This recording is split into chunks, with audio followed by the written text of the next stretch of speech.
Paseos por la Sierra, con Alberto Garín. Estamos en el Centro Botín de la ciudad de Santander en el verano de 2025 y nos encontramos con la exposición temporal Enredos 2. Vamos a seleccionar algunas de las obras expuestas y tratar de entender en qué consisten estos Enredos 2. Comenzamos por los trabajos del mexicano Damián Ortega, que de partida nos exhibe una serie de sacos de cemento que ha reaprovechado el saco una vez que el cemento ha sido utilizado en la construcción para colocar, igual que los que construyen ponen sus cuentas, sus dibujos, sus esquemas, él hace una serie de dibujos, de gráficos, demostrando que cualquier material es susceptible de ser la base para la expresión artística. Y va más lejos, en esa especie de reciclaje de materiales, por ejemplo, se dedica a fabricar máscaras, uno de los objetos más habituales de los seres humanos en el momento de querer transformar nuestra personalidad, generar un espacio lúdico o sencillamente atemorizar. Y para hacer estas máscaras lo que pretende Damián Ortega es demostrar que cualquier material puede ser susceptible de ser empleado, como esa caja de huevos a la que sencillamente haciendo una serie de agujeros ya tenemos la máscara completa. Reciclaje de material. Es decir, la obra de arte no tiene por qué estar asociada a un material precioso. Cualquier material, el más inesperado, el saco de cemento, eso que es despreciado, que se fabrica por millones para la construcción y que es arrojado a la basura, se puede convertir en un soporte interesante a partir del cual realizar los objetos de arte más inesperados. Es una propuesta en la que la clave no es tanto el objeto resultante, que puede llamarnos la atención, como el material que es el objeto a partir del cual elaborar esa obra de arte. Algo parecido plantea la barcelonesa Eva Fábregas, que lleva ya unos cuantos años desarrollando unos montajes muy interesantes a partir del uso del aire contenido. Lo que hace Fábregas es, sencillamente, inflar globos que incorpora dentro de estructuras plásticas y que después sea la propia expansión de los globos al interior de estos contenedores plásticos los que generen unas formas sinuosas que ya quedan al albur del espectador entender qué es lo que está viendo. Es un aparato gástrico incluso enfermo. Es un castillo de aire de estos que utilizan los niños en sus cumpleaños para jugar con él. Es algún tipo de fantasía enloquecida por parte del artista. Aquí de nuevo la clave está en qué sucede si utilizo un material tan poco habitual como es el aire y lo contengo dentro de estas estructuras plásticas y le dejo que se exprese de manera libre y a ver hasta dónde podemos llegar.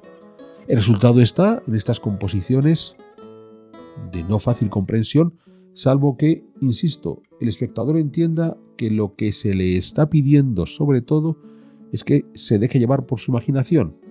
Incluso una imaginación que a lo mejor no le lleva a ningún resultado, pero que se queda con la idea de, fíjate, el aire como material de arte.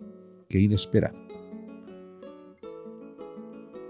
El siguiente trabajo es el de Javier Arce, él sí santanderino, con una extraña relación con el mundo de los árboles, de ese árbol que parecía muerto y que se está recuperando, pero sobre todo hay un ejercicio muy interesante que ha sido ese molde, lo que estamos viendo es un molde, a partir del último anillo de un árbol muerto, del tocón de un árbol muerto, en el que ha extraído toda esa textura que nos está contando la historia viva de ese árbol y que, convertido en ese molde y aislado del tocón original, se convierte en todo un relato de la vida de ese árbol.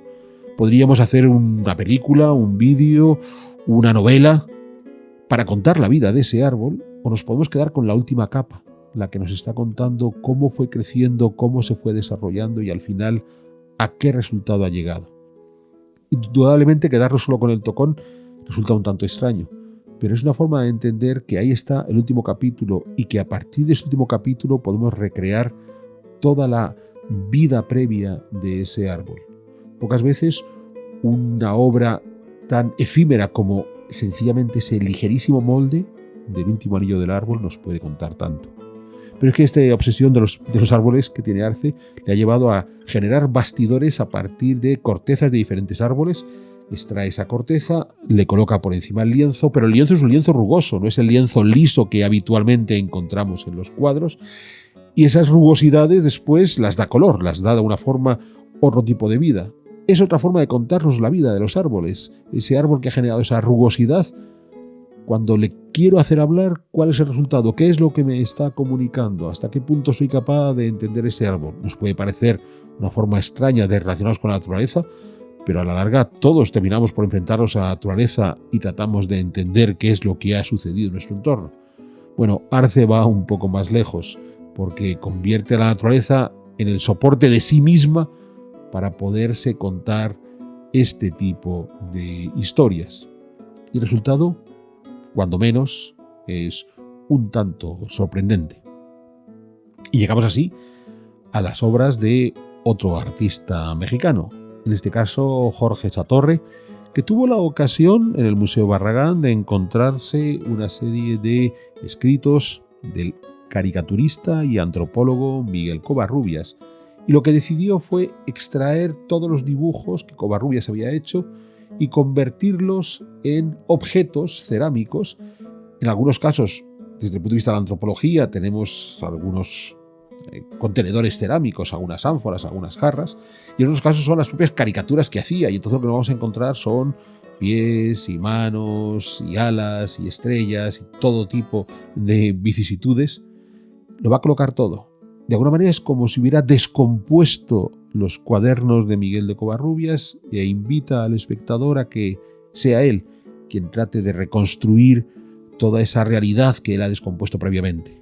Por cierto, todas estas obras que estamos viendo son resultado de la selección realizada por otro artista, el lisboeta Nuno da Luz, que es el que decidió ir a buscar entre los que tuvieron una beca dentro de la Fundación Botín o sencillamente ya han entregado obras a la Fundación Botín, decidió hacer una selección de aquellos artistas que al propio Nuno da Luz de alguna manera le provocaban algún tipo de sorpresa, inquietud, atracción, para así compartir él, ya no como artista, sino como espectador que mira el arte, con los otros espectadores, cuáles son esas otras obras de arte que de alguna manera le han marcado, le han influido, le han generado ciertas ideas o sencillamente le gustan.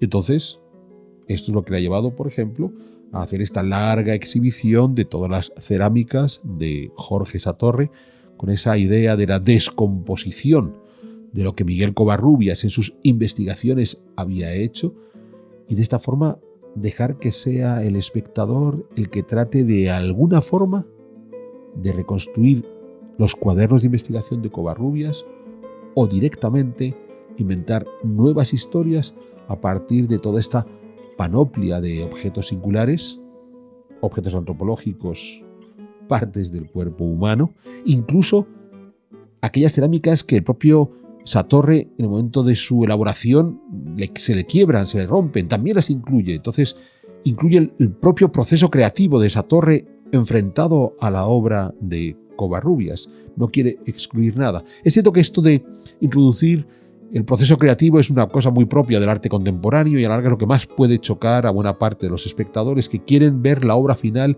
y quieren entender esa obra final, no quieren entender el proceso. Pero bueno, es lo que hacen los artistas contemporáneos y entonces vamos a dejarles que sigan incluyendo el proceso si lo consideran absolutamente pertinente. Pero sin duda de todo el conjunto de Enredos 2 es la obra de Tacita Dean, la inglesa Tacita Dean, la que más me ha cautivado a mí personalmente. Tacita Dean tiene una forma muy curiosa de trabajar sobre pizarras, las pizarras que teníamos todos en las aulas cuando éramos niños, esas pizarras con las que escribíamos con la tiza, con el yeso. Sobre la pizarra pinta su obra con la tiza, es decir, con un simple borrador podríamos deshacer esa pizarra y la podríamos hacer desaparecer, la obra completa que ha hecho Tacita Dean. En este caso, Dean lo que elaboró fue una historia de mar, un barco que se enfrenta a la tormenta y que además es muy impresionante porque cuando vamos alejándonos de la obra entendemos perfectamente lo que nos está contando de una manera realmente interesantísima, con una fuerza increíble para un material tan frágil como haber pintado con tiza sobre una pizarra ordinaria. Y claro, Tacitadín no hizo esta obra de forma inesperada, sino entendiendo perfectamente dónde iba a llegar esa obra, que era al centro Botín en la ciudad de Santander. Ese singular barco, ese singular museo que se ha convertido en un barco embarrancado en el puerto de Santander, que mira hacia el mar. Entonces, ¿qué mejor lugar para hacer una obra de arte hablando de la fuerza del mar que en un museo que está colocado precisamente encima de un mar bastante bravío?